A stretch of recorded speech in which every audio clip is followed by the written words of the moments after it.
Hi, so we're starting the material section. As you can see on the slide, there are a lot of materials that we have in this world, and as engineers, we have to choose what materials work best for the purposes of our project. So why is this important? Every material has different properties, and depending on these properties, we could decide what is good for what our purposes our project is trying to solve. For example, under mechanical, we have things like strength, we have stiffness, and hardness. Under chemical, we have things like the pH level, its reactivity to things. As for electrical, we deal with things like conductivity,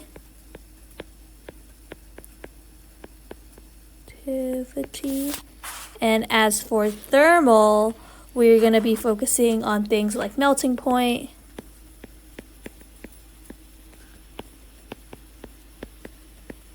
and maybe boiling point,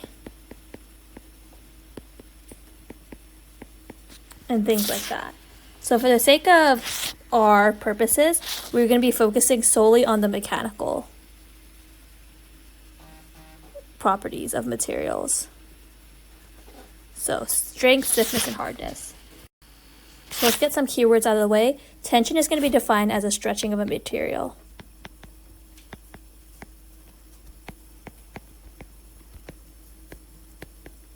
So you could imagine that you have a piece of gum and you're stretching it out, and that is tension. Compression is going to be the squeezing of a material.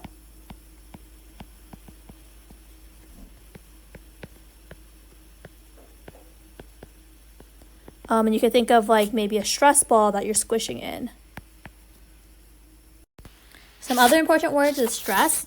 Stress is going to be denoted by the symbol sigma, and it's going to be defined as the loading force on a certain cross-sectional area.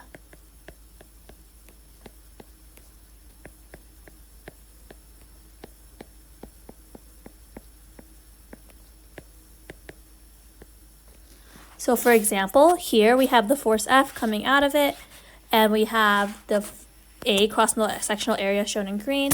So the equation for stress is going to be sigma equals F divided by A. The units for stress is going to be pascals, which is force per area, which is newtons per meter squared. It's going to be positive for tension and negative for compression.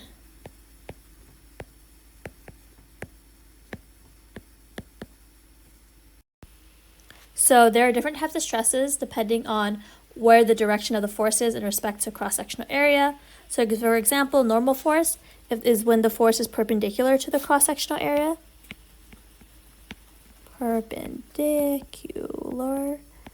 And shear stress is when it's going to be parallel to the cross-sectional area. And as you can imagine, depending on the types of stresses there are, the beam will react differently and bend differently. So let's do a quick example. So we'll take the example of Tigger, who will say that his mass is 60 kilograms and that his tail radius is going to be 3 centimeters. So that means that all the force is going to be on his tail, as you can see here. So we're going to try to find the stress. Remember, the equation of stress is going to be force per area. So that means we need a force and we need an area.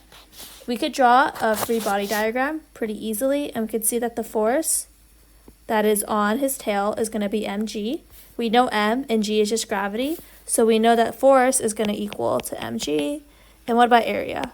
We know that the radius of his tail is 3 centimeters. So we could very easily find the area to be pi r squared, which is pi 3 squared, which is 9 pi. So if we put that all together, we get sigma equals m, which is 60, times g will make it 10, divided by 9 pi. This is going to be equal to 21.2 pascals. So let's talk about strain, which is denoted by the symbol epsilon. So strain is basically a percent change in length. So let's define some things first.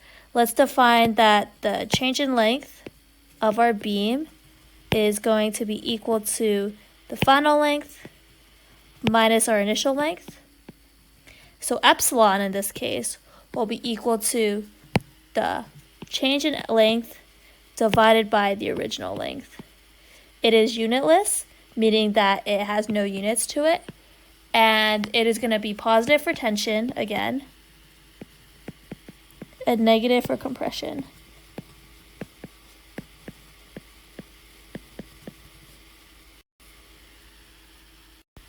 So let's do a quick example. So in this case, we have a rubber band that original length is 5 centimeters, and we are told that the strain on this rubber band is going to be 0.5.